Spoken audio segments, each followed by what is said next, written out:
Here we are with the new topic of chemistry for class 12 is zero order reaction. What is order? Order is the changement of concentration of reactants and product is known as order. Okay. First we talk about zero order reaction. After that we will make a video on first order reaction. Let's description of zero order reaction, इसकी definition पे हम चलते हैं. What is the definition of it? A chemical reaction in which, यानी एक ऐसी अभिक्रिया जिसमें the rate of reaction does not change, यानी जिसका rate of reaction, velocity, rate को बोलते हैं वेग हिंदी में, ठीक है.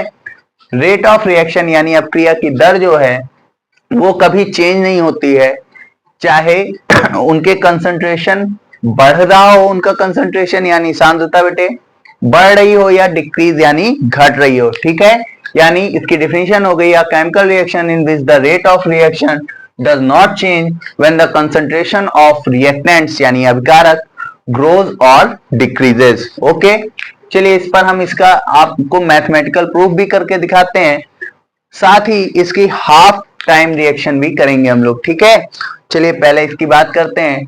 क्या है कि एक केमिकल रिएक्शन है जो कि आपकी रिएक्शन, देखिए भाई, रिएक्शन कोई भी होती है उसमें क्या होता है, कोई भी रिएक्टेंट होता है वो क्या बनाता है, जाके प्रोडक्ट बनाता है. ठीक है, ए आपका हो गया रिएक्टेंट, क्या हो गया रिएक्टेंट, और पी हो गया आपका प्रोडक्ट. ठीक है, क्या बनाएगा रिएक्टेंट, जब जाएगा तब वो बनाएगा प्रोडक्ट. और इस जो मेथड है आपकी जीरो ऑर्डर रिएक्शन में, उसमें रेट ऑफ रिएक्शन कह रहा है, यानी dA by dt फॉर्मूला होता है रेट ऑफ रिएक्शन का. ये किस पर डिपेंड नहीं कर रहा है, आपके रिएक्टेंट पे डिपेंड नहीं कर रहा है, तो रिएक्टेंट की पावर आप मान लेंगे जीरो. ठीक है, लेट करेंगे.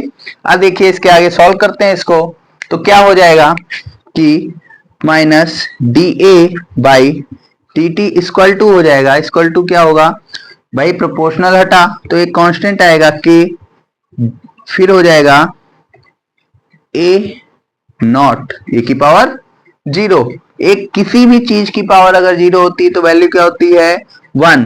ये वन हो जाएगा और ये इधर डिवाइड में इधर गया मल्टीप्लाई, यानी minus D A by D T equal to हो गया के, ये वाला वन हो गया, इसका प्रोडक्ट हो गया डी टी. ठीक, ये डी टी कट हो जाएगा. ठीक है, अब टेकिंग लॉग बोथ साइड क्या हो जाएगा, टेकिंग, सॉरी लॉग नहीं, इंट्रीगेशन होगा यहाँ पे, क्या होगा इंट्रीगेशन बोथ साइड, क्या करेंगे बोथ साइड इंट्रीगेशन करेंगे, तो क्या हो जाएगा, देखिए integration of D A negative में है, इक्वल टू के कांस्टेंट बाहर ले लीजिए, इंट्रीगेशन ऑफ डी टी. ठीक है, अब ध्यान दीजिएगा इंट्रीगेशन का फॉर्मूला क्या होता है, इंट्रीगेशन ऑफ dx होता है x. ठीक है, क्या होता है dx इक्वल टू x, यानी इंट्रीगेशन ऑफ dA क्या हो गया, a हो गया, बराबर k तो है ही है, dt का इंट्रीगेशन t हो गया, और जब इंट्रीगेशन हटेगा तो एक कांस्टेंट साथ में लगता है जिसका नाम होता है c. क्या है ये c, इंटीग्रल कांस्टेंट है. क्या है c, इंटीग्रल कांस्टेंट है. ठीक है, इसको इक्वेशन आप मान लीजिए फर्स्ट. ठीक, अब इसके बाद क्या होगा, इसके बाद होगा ये कि लेट करेंगे हम a इक्वल टू क्या बन रहा है प्रोडक्ट में, a नॉट, और t की वैल्यू मान लेते हैं हम जीरो. क्या मानेंगे, t की वैल्यू जीरो. जब आप ऐसा मानेंगे तो क्या बनेगा, देखिए a की जगह आप a नॉट रख दिए, बाहर माइनस है, बराबर ये पूरा क्या हो गया जीरो हो गया, प्लस में c, यानी c बराबर हो गया माइनस ए नॉट. ठीक है, क्लियर, ये आ गई आपकी c की वैल्यू. अब क्या करेंगे, putting the value of c, putting the value of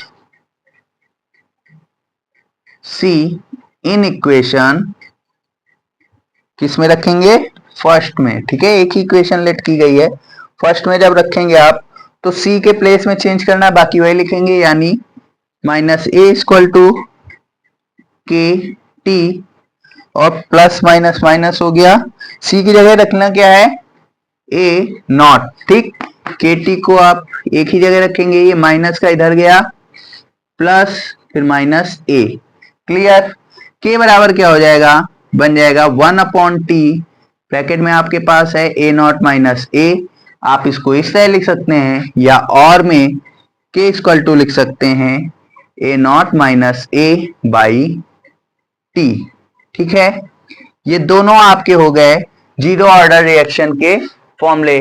ठीक है, जीरो ऑर्डर रिएक्शन का फॉर्मूला क्या हो गया, K equal to 1/t A naught minus A, या आप इसको लिख सकते हैं K equal to A naught minus A upon T. अब इसका हम लोग निकालेंगे हाफ टाइम रिएक्शन। क्या निकालेंगे, हाफ टाइम। क्या निकालते हैं, हाफ टाइम। हाफ टाइम का जो डिनोशन सिंबल होता है वो होता है टी हाफ। ठीक है, जब हाफ टाइम लेंगे आप तो लिखेंगे, क्या लिखेंगे, फॉर हाफ टाइम रिएक्शन, क्या, हाफ टाइम रिएक्शन, क्या हो जाएगा हाफ टाइम रिएक्शन के लिए, टी जो हो जाएगा वो आपका टी हाफ हो जाएगा, और ए नॉट की जगह आप एक इक्वेशन रखेंगे वो हो जाएगी ए बाई टू। ठीक है, यहां तक आया समझ में? यानी आप ए नॉट की जगह ए बाई टू रखेंगे, टी की जगह टी हाफ रखेंगे। तो देखिए कैसे होगा, इस वाले इक्वेशन में रखते हैं, के इक्वल टू 1/t की जगह रखना है टी हाफ,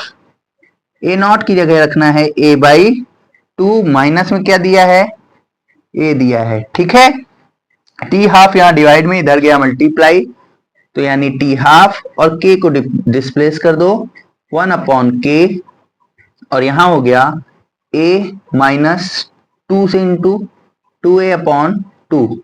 ठीक, आ गया यहां तक, आगे चलते हैं। अब इसको ध्यान दीजिएगा, a में a 2a में a चला जाएगा, कितना बचेगा, बचेगा माइनस का a, इसका मल्टीप्लाई 1 से माइनस a आएगा, और 2 का मल्टीप्लाई k से 2k, ये किसके इक्वल आया, t हाफ के। ठीक है, ये आपकी half time, half life equation भी आ गया, हाफ टाइम इक्वेशन भी आ गया। ठीक है, उम्मीद करता हूं जीरो ऑर्डर रिएक्शन आपको समझ में आया होगा। अगर इस इक्वेशन में या इस डेरिवेशन में कहीं भी कोई भी प्रॉब्लम हो तो आप हमें कमेंट कर सकते हैं। साथ ही हमारे चैनल को लाइक और सब्सक्राइब करें। तब तक जय हिंद।